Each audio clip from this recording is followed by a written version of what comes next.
بسم اللہ الرحمن الرحیم۔ السلام علیکم ساتھیوں، آج میں حضرت یونس علیہ السلام کا قصہ پیش کر رہی ہوں۔ حضرت یونس علیہ السلام کا قصہ قرآن پاک میں بیان ہوا ہے اور اس قصے میں انسانوں کے لیے ایک سبق ہے، ایک نصیحت ہے اور ایک عبرت ہے۔ دراصل ساتھیوں، ہمیں قرآن میں بیان کیے گئے قصوں کو صرف قصہ نہیں سمجھنا چاہیے۔ وہ صرف قصے نہیں ہیں بلکہ ان میں انسانوں کے لیے بڑی ہی نصیحتیں اور عبرتیں جو ہیں وہ پوشیدہ ہیں۔ آج کی ویڈیو میں آپ کو بتاؤں گی کہ اللہ تعالیٰ نے حضرت یونس علیہ السلام کے اوپر کون سے 3 اندھیرے مسلط کر دیے تھے۔ یہ بھی آپ کو پتہ چلے گا کہ اللہ تعالیٰ کے غضب سے کیسے بچا جاتا ہے، وہ کون سے طریقے ہیں، کون سے اصول ہیں جن سے کوئی قوم، کوئی فرد اللہ تعالیٰ کے غضب سے بچ سکتی ہے، اور وہ کون سی باتیں ہیں جو اللہ کے غضب کو دعوت دیتی ہیں۔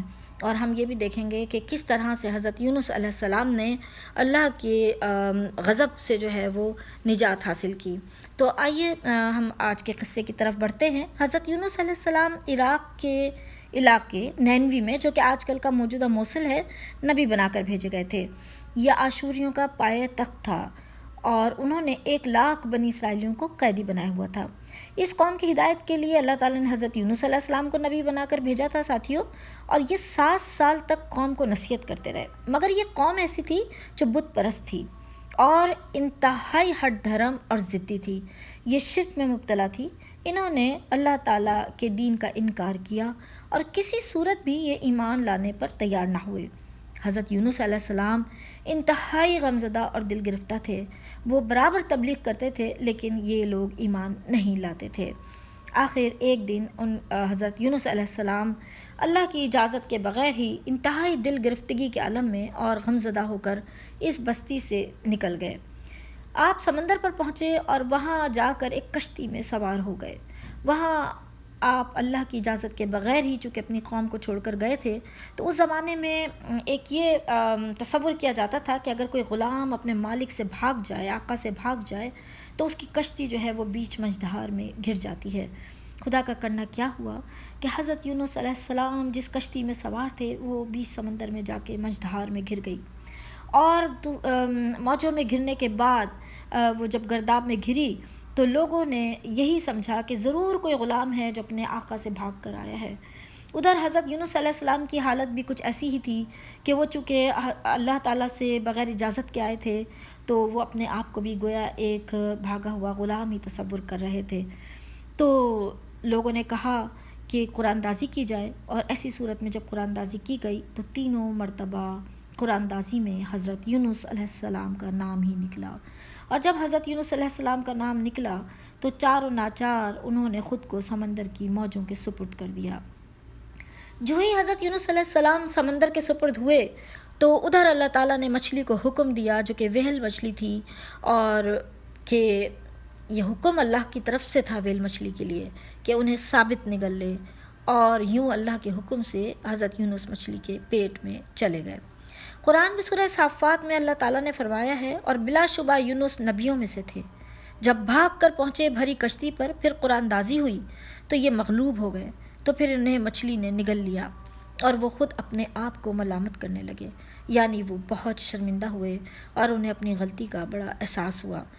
ساتھیوں، اللہ تعالیٰ نے مچھلی کو حکم دیا تھا کہ یہ ویل مچھلی جس کے پیٹ میں حضرت یونس علیہ السلام گئے ہیں، یہ مچھلی کی روزی نہیں ہے، بلکہ یہ حضرت یونس علیہ السلام کے لیے اللہ تعالیٰ نے قید خانہ مقرر فرمایا تھا۔ مفسرین نے اس طرح سے لکھا ہے کہ وہ غم کی حالت میں تھے اور وہاں تسبیح کر رہے تھے، اور انہوں نے تسبیح کی، اور قرآن پاک میں اللہ تعالیٰ نے اسی صورت میں اگلی آیت میں فرمایا ہے، پس اگر یہ پاکی بیان کرنے والوں میں سے نہ ہوتے تو لوگوں کے اٹھائے جانے کے دن تک، یعنی قیامت تک، اس کے پیٹ میں ہی رہتے۔ تم سے مچھلی کے پیٹ میں گئے 3 اندھیروں میں تھے، ایک سمندر کا اندھیرا تھا، ایک رات کا اندھیرا تھا، اور ایک مچھلی کے پیٹ کا اندھیرا تھا۔ اس کے ساتھ ساتھ ان کو غم تھا، ایک اپنی قوم کے ایمان نہ لانے کا، ایک اللہ کی اجازت کے بغیر شہر چھوڑ کر جانے کا، اور ایک غم تھا مچھلی کے پیٹ میں قید ہونے کا۔ یہ ساری چیزوں کے مجموعے نے انہیں اللہ تعالیٰ کو پکارنے کے لیے، انہوں نے جو اللہ تعالیٰ کو شدت سے پکارا مچھلی کے پیٹ میں، تو انہوں نے کہا لا الہ الا انت سبحانک انی کنت من الظالمین، کہ اللہ تعالیٰ کی پاکی بیان کرنا انہوں نے شروع کی اور اللہ تعالیٰ سے مغفرت انہوں نے طلب کی اور اللہ تعالیٰ کو بتایا کہ وہ خود جو ہے وہ اپنے اوپر ظلم کرنے والوں میں سے ہیں، جبکہ اللہ تعالیٰ تو پاک ہے، کہ اسے ہم نے چٹیل میدان میں ڈال دیا اور وہ اس وقت بیمار تھے اور اس پر سایہ کرنے والا ایک بیلدار درخت ہم نے اگا دیا۔ ساتھیوں، یہاں یہ بتانا ضروری ہے کہ حضرت یونس علیہ السلام کی بستی صرف وہ واحد بستی ہے جس کا ذکر قرآن پاک میں ہے، جس کو اللہ تعالیٰ نے اپنے عذاب سے بچا لیا، ورنہ قرآن پاک میں جتنی بھی بستیوں کا ذکر ہوا ہے ان سب کو اللہ تعالیٰ نے تباہ و برباد کر دیا اور ان کو عبرت کا نشان بنا دیا تاکہ آنے والی قومیں جو ہیں ان سے عبرت سیکھیں، سبق حاصل کریں۔ لیکن حضرت یونس علیہ السلام کی قوم کو اللہ تعالیٰ نے اس تکلیف سے نجات دی، اس عذاب سے نجات دی۔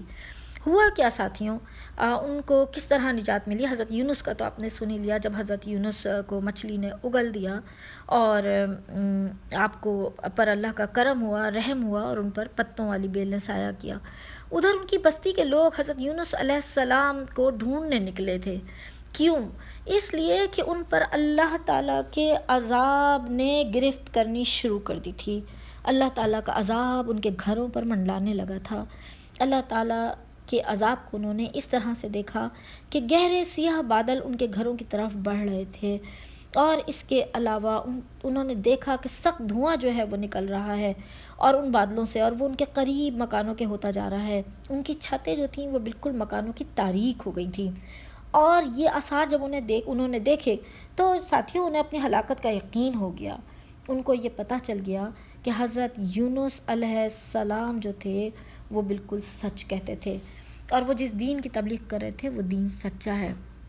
جب انہیں اس بات کا احساس ہوا تو وہ فوراً حضرت یونس علیہ السلام کو ڈھونڈنے کے لیے نکلے۔ یہ لوگ جو تھے، اس بستی کے لوگ جو حضرت یونس کی بستی کے لوگ تھے، گریہ وزاری کر رہے تھے، آہ و بکا کر رہے تھے، بہت زیادہ رو رہے تھے، خدا کو پکار رہے تھے اور اللہ تعالیٰ سے رحم کی فریاد کر رہے تھے۔ وہ کہتے تھے جو کچھ یونس لائے ہم اس پر ایمان لاتے ہیں۔